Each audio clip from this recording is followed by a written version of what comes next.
性格はロジャーと似つかねえがな。大事な話ってえから何かと思えば小せえこと考えやがって。誰から生まれようとも人間みんな海の子だ。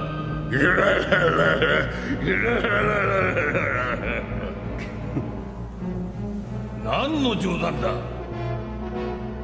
本気なら止めまい。俺たちの冒険が終わったんだ。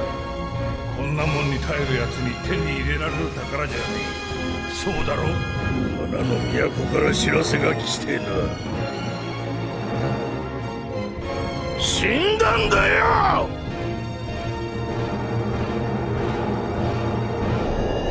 エターナルコースに記録したのか。万が一ならねえよ。俺たちの冒険が終わったんだ。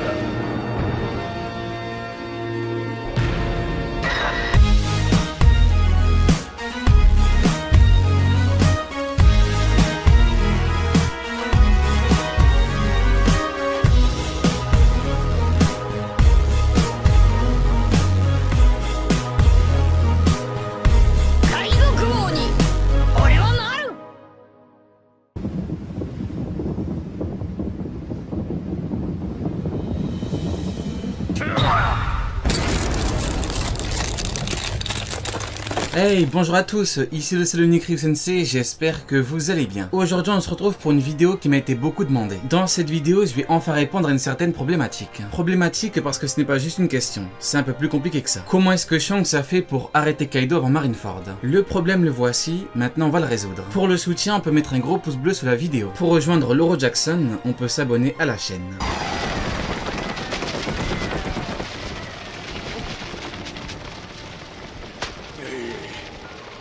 On se remet dans le contexte. La bataille de Marineford a été annoncée. La marine prépare l'exécution publique de Port Cass the Ace. Les Shichibukai ont été appelés en renfort et toute la marine s'est préparée. À situation exceptionnelle, mesure exceptionnelle. Un Yonko arrive, il faut se préparer. Même si la marine combat sur son terrain, elle a peur de perdre. Sengoku est même très agacé rien que pour la non-présence de Jinbe. La marine prépare quand même beaucoup de choses. Pacifista, Shichibukai, terrain piégé et j'en passe. Barbe Blanche a beau être affaibli, il est l'un des 4 empereurs. Les 4 empereurs qui sont officiellement les 4 pirates les plus puissants au monde. La puissance individuelle du capitaine est énorme, mais ses commandants sont également surpuissants. La bataille allait dans tous les cas être très serrée. Sengoku a précisé que rien que Boa Hancock serait d'une aide précieuse. Momanga dit à Hancock qu'il ne bougera pas tant qu'elle n'aura pas accepté de venir. La marine lui a carrément accordé une visite sur Impel Down. Rendez-vous compte de la chose, alors que de par leur accord elle est censée accepter, Hancock a négocié une visite. Pendant les préparatifs, une nouvelle choque la marine. Shanks a stoppé Kaido. Alors là, forcément c'est choquant, mais pas que pour la marine. Kaido est parti voir Barbe Blanche, mais Shanks l'a stoppé. En d'autres termes, Shanks a stoppé l'instoppable, le roi des bêtes, Kaido. Après être parti voir Newgate, Shanks décide carrément de stopper Kaido. La question est donc, comment a-t-il fait? Pendant longtemps, beaucoup ont dit que Shanks ne pouvait pas l'arrêter par la force. Pour beaucoup, Kaido est un pirate qui est beaucoup trop puissant individuellement. Et bien en fait, la réalité c'est que non. Les deux pirates sont du même calibre. Les deux sont des empereurs avec une puissance globale ultra proche. Au niveau de leur équipage, c'est pareil. Leur niveau est ultra proche. C'est via ces niveaux ultra proches qu'un équilibre s'est formé. Un équipage d'empereur n'attaque pas un équipage d'empereur pour cette raison. Regardons Akainu contre Aokiji. Les deux ont un niveau ultra proche. Résultat, le combat durait 10 jours. Bien évidemment, tous les combats avec de niveaux égaux ne durent pas aussi longtemps. Par contre, dans tous les cas, le combat sera logiquement long. L'équilibre tient justement parce que les puissances sont égales. C'est comme une balance. Il y a un équilibre. Équilibre, état de ce qui est soumis à des forces qui se compensent. Juste proportion entre des choses opposées. Pendant longtemps, quand je parlais de Shanks par rapport à sa puissance, on me disait qu'il était juste épéiste. Grosso modo, un épéiste même très puissant ne pourrait pas arrêter Kaido. J'ai donc dû expliquer la vraie puissance du Haki des rois encore et encore. On en vient donc à Onigashima avec un Kaido et un Luffy qui utilisent un Haki offensif. Le monde a enfin compris. Le Haki des rois est un pouvoir qui dépasse l'entendement. Shanks est devenu empereur. Il a atteint ce niveau avec ce pouvoir. Pour blesser Kaido, il faut un excellent Haki. Shanks représente le Haki.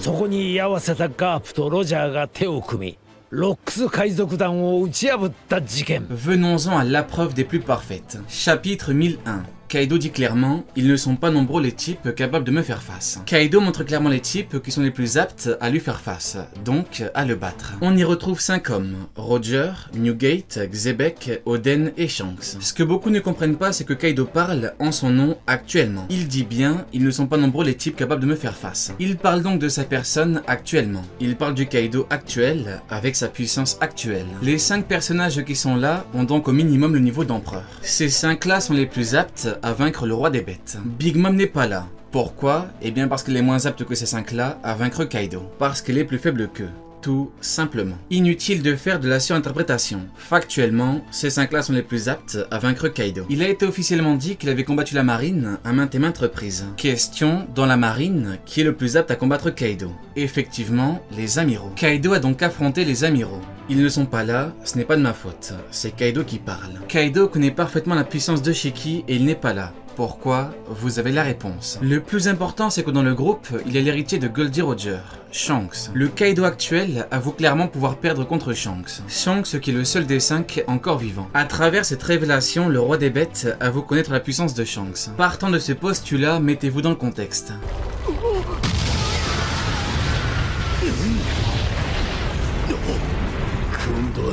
Barbe Blanche part sur Marineford pour récupérer un commandant. Kaido savait que Newgate allait livrer une bataille des plus compliquées. Il a donc voulu voir Newgate avant la bataille. Concrètement, on ne sait pas pourquoi, donc forcément, nous on se demande pourquoi. Je pense que Kaido voulait un ultime affrontement contre Newgate, son ancien Nakama. Il voulait un ultime affrontement contre Barbe Blanche, l'homme qui rivalisait avec le roi des pirates, le roi des mers contre le roi des bêtes, la créature la plus forte contre l'homme le plus fort. Roger a battu le capitaine de Kaido. Il a battu un pirate qui lui était supérieur. Regardez bien le Newgate au chapitre 1001.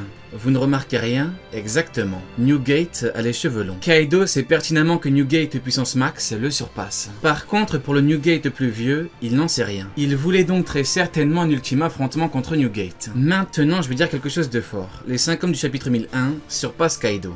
Tous. Kaido est un pirate avec une immense fierté, mais il avoue clairement que ces 5-là peuvent lui faire face. Je vais aller encore plus loin. Les 5-là le surpassent. Le Kaido du flashback a plus de 40 ans, donc il a atteint son prime. Newgate a officiellement atteint son prime à 38 ans. Sa puissance max à 38 ans. Dans One Piece, après 40 ans, on n'évolue plus. On atteint le maximum juste avant 40 ans. Juste avant ou à 40 ans. Petite révélation. À votre avis, pourquoi est-ce que Shanks a 39 ans? Pourquoi est-ce que Teach a 40 ans? Eh bien maintenant, vous avez la réponse. Après 40 ans, on n'évolue plus. Beaucoup pensent que le Kaido du flashback est beaucoup moins puissant, mais c'est faux. Aucune preuve n'est là pour réellement l'affirmer. La seule véritable preuve va dans le sens contraire. Le Kaido actuel, et j'insiste bien sur le actuel, avoue clairement qu'Oden peut le vaincre. Conclusion, le Kaido de l'époque avait déjà le niveau de Yonko. D'ailleurs, savez-vous à quel âge Oden a-t-il perdu la vie? Eh bien à 39 ans. À son prime. Ce n'est pas terminé. S'il est encore vivant, Goldie Roger aurait 77 ans. God Valley, c'était il y a 38 ans. Roger a donc battu Xebec, son adversaire le plus puissant, il y a 38 ans. 77 moins 38 égale 39. Goldie Roger avait 39 ans. Il était à son prime. On continue, Garp a 78 ans. God Valley, c'était il y a 38 ans, 78 moins 38 égale 40. Garp avait 40 ans quand il a tout donné sur God Valley. Il était à son prime. Vous ne pourrez pas dire que je ne vous ai pas prévenu. Shanks lui a montré une certaine puissance sans forcément l'utiliser. Cette puissance lui a fait comprendre que s'il le combattait, il aurait de grandes chances de perdre. Cette puissance est liée au Haki des rois. Une puissance qu'utilisait le grand roi des pirates, Goldie Roger. Kaido était aux premières loges quand Xebec s'est fait battre. Il a vu le grand roi des pirates utiliser la vraie puissance du Haki des rois. Un pouvoir qu'il nommera pouvoir de l'élite. Roger combattait avec une épée. N'était-il qu'un épéiste? La réponse est non. Pour Shanks, c'est pareil. L'éveil du Haki des rois est un pouvoir qui dépasse l'entendement. Plutôt, je parlais d'équilibre. On est en plein dedans. Un équipage d'empereur égale un équipage d'empereur. Kaido n'a pas voulu tenter le diable. Il voulait un 1 contre 1 contre Barbe Blanche parce qu'il partait pour une ultime bataille. Contre Shanks, la configuration est différente. Il pourra toujours le combattre plus tard, comme Shanks avec Barbe Noire. Parfois, ce n'est pas le moment.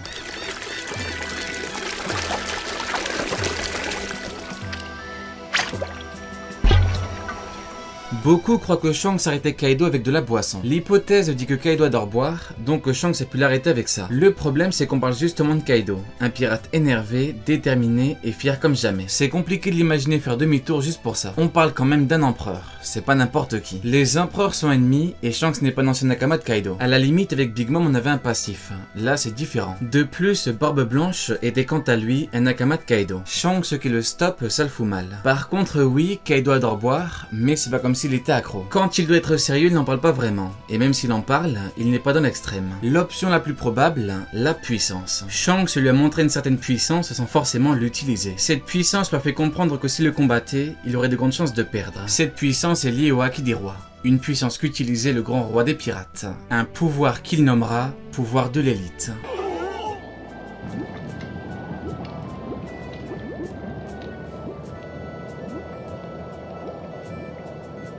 Depuis l'époque de Marineford, je pense que Shanks l'a stoppé par rapport à sa puissance. Je savais pertinemment que Kaido savait que Shanks est un monstre. Le chapitre 1001 n'a fait que confirmer ce qui était pour moi évident. Et si j'en parle, ce n'est pas pour rien. Rendez-vous compte de la chose. C'est très rare que Monsieur Eiichiro Oda donne directement quelque chose d'aussi gros par rapport au haut niveau. Parfois c'est direct, mais généralement, c'est beaucoup plus subtil. Là, on a directement Kaido qui parle. Qui de mieux que Kaido pour parler de la puissance de Kaido? Pour quelqu'un comme moi qui analyse les rapports de force depuis des années, c'est vraiment fou. Vraiment. On ne parle même pas de logique, on parle de faits. C'est purement et simplement factuel. Il n'est pas trop tard pour rejoindre la team. Shanks est actuellement le pirate le plus puissant au monde. Je vous le dis et je vous le répète, le schéma est basique. On a commencé les empereurs avec Big Mom, l'arc Big Mom, puis Kaido, et on termine avec Shanks et Teach puissance max. Le schéma est basique de chez basique. On augmente en puissance. Tout à l'heure, je parlais de Monsieur Eiichiro Oda qui balance de grosses infos puissance. Exemple, il savait que beaucoup allaient dire que Doflamingo surpasse Cracker. Il le savait parce que Doflamingo est un boss d'arc. De par ce statut, il a eu un flashback, ses punchlines, tout ça.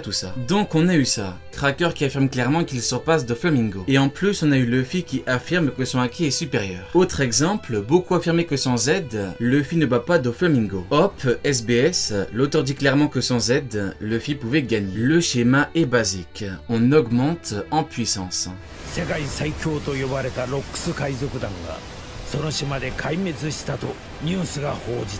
Pour finir, j'ai une seconde option. Alors là, je vais utiliser l'une de mes théories. Cette théorie a fait le tour du monde parce qu'elle a été reprise un peu partout. Xebec est selon moi le père de Shanks. J'en ai déjà parlé en vidéo, il existe des preuves très concrètes. Exemple de preuve, Newgate a dit ça à Shanks. Voir ton visage révèle les cicatrices que cet enfoiré m'a faites. Il dit enfoiré, donc forcément, il ne parle pas de Goldie Roger, son ami. Il dit voir ton visage, donc Shanks ressemble à la personne. Newgate a certainement été blessé par Xebec par le passé. Il parle de Xebec. Shanks lui ressemble parce que Shanks est son fils. Seconde option, Shanks a parlé de Xebec, donc son père, à Kaido. Kaido ignorait peut-être que Shanks était son fils. Peut-être, peut-être pas. Le plus important, c'est qu'il lui a sûrement parlé de lui. Donc, soit Kaido fait demi-tour par respect pour Xebec, son ex-capitaine, soit il a réellement vu une partie de la puissance de Xebec chez Shanks, soit Shanks lui a clairement dit que Xebec allait revenir. Oublie Barbe Blanche. Ton ex-capitaine Roxy Xebec va bientôt revenir. Allez, Diane, tu n'auras pas regardé ma vidéo pour rien.